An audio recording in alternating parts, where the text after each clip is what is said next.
So you were at that conference the other day. Tell us why you think it's important to speak out now.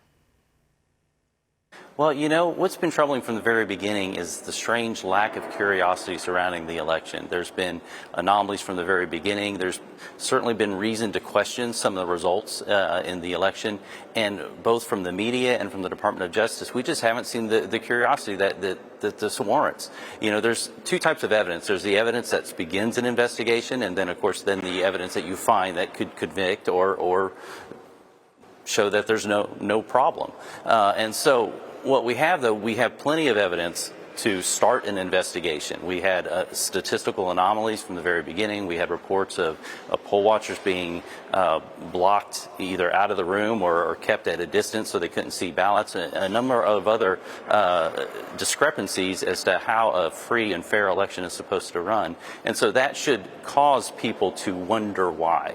And if you think of how we got here, we've seen many of our institutions, of course, weaponized against the American people. We saw conservatives targeted by the IRS. We saw our intelligence agency go after the president. We've seen time and time again the media be intentionally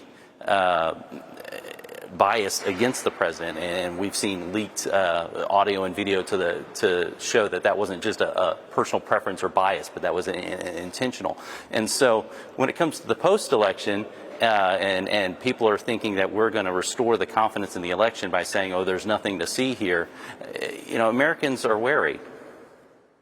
And are you hearing from your constituents, for example, that a lot of people are feeling like the DOJ is kind of MIA? That's the mantra that I've been hearing from people here, some of our viewers. It's a way I feel. I know it's a way a lot of viewers or a lot of people feel, especially Trump supporters and Trump voters. We know polls show that over 70% of Trump voters feel that this was not a free and fair election. So is that what you're hearing as well on the ground, that people feel like the DOJ is MIA here?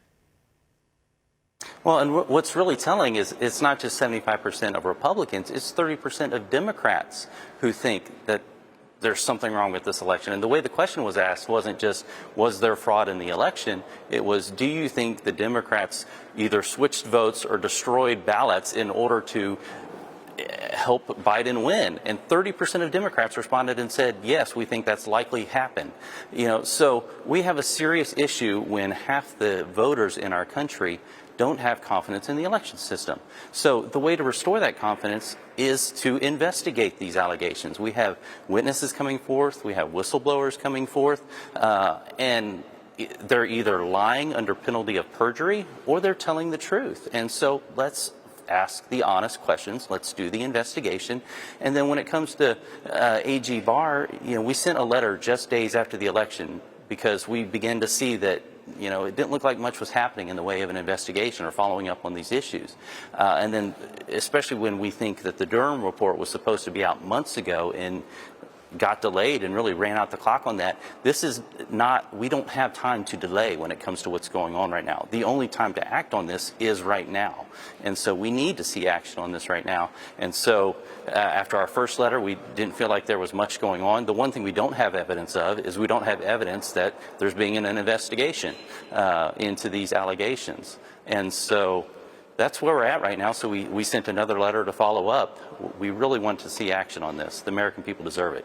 We have witnesses, we have whistleblowers standing up and having the courage to do so. Even when the woke mob of the left is working to destroy the lives of the people who stand up, they're having the courage to stand up anyway.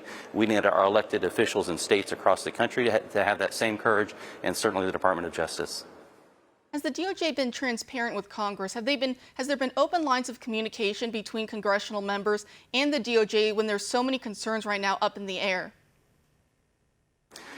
I have not heard from them. I've talked to others who have not heard from them. You talk to the witnesses who've put forth complaints. They haven't gotten calls back. And so there's, again, a strange lack of action as far as we know. Maybe they're working behind the scenes. It'd be great to know if they were, but we need action on this now.